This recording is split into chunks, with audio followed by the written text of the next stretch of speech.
নমস্কার বন্ধুরা, আপনারা সবাই দেখছেন সরকারি সংবাদ ইউটিউব চ্যানেল।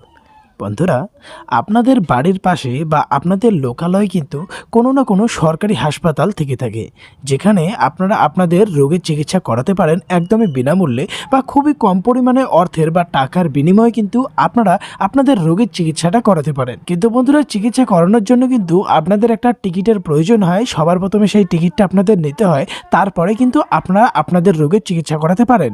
কিন্তু বন্ধুরা, আপনারা হয়তো লক্ষ্য করেছেন যে এই টিকিট নেওয়ার জন্য কিন্তু অনেকক্ষণ লাইনে দাঁড়িয়ে থাকতে হয়, আর অনেকে কিন্তু টিকিট পর্যন্ত পায় না। তো বন্ধুরা, এই সমস্যা দূর করতে কেন্দ্র সরকারের তরফে একটা অভিনব পদ্ধতি বের করা হয়েছে, যেটা আজকের ভিডিওতে আপনাদের ডিটেলসে বুঝিয়ে দেবো বন্ধুরা। তবে সেটা জানার আগে আপনাদের কাছে ছোট্ট একটা অনুরোধ, যদি আপনারা আমাদের চ্যানেলে নতুন হয়ে থাকেন তাহলে অবশ্যই কিন্তু ভিডিওটিকে একটা লাইক করে দেবেন, এর সঙ্গে লাল রঙের সাবস্ক্রাইব বাটনে ক্লিক করে পাশের বেল নোটিফিকেশনটা অল করে দেবেন। তো ওখানে দেখুন, প্রথমে বলা রয়েছে যে দীর্ঘক্ষণ লাইনের ভোগান্তি শেষ, হাসপাতালে আউটডোর টিকিট মিলবে কিউআর কোডেই।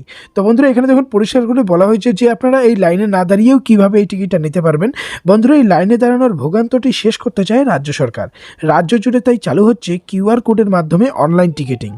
মেডিকেল কলেজ হোক বা জেলা হাসপাতাল, যে কোনো সরকারি হাসপাতাল, বিভিন্ন জায়গায় বসানো হবে এই কিউআর কোড। হাতে স্মার্টফোন হলেই কিন্তু আপনার কিউআর কোড স্ক্যান করলেই সরাসরি বেরিয়ে আসবে ফর্ম। রোগীর নাম, ফোন নম্বর, ঠিকানা, আধার কার্ড ইত্যাদি পূরণ করে দিলেই মোবাইলেই মিলবে বিশেষ টোকেন নাম্বার। তাতেই বলে দেওয়া হবে আউটডোর কোন কাউন্টারে গিয়ে টোকেন নাম্বার দেখিয়ে আউটডোরের টিকিটটা আপনি পেতে পারেন।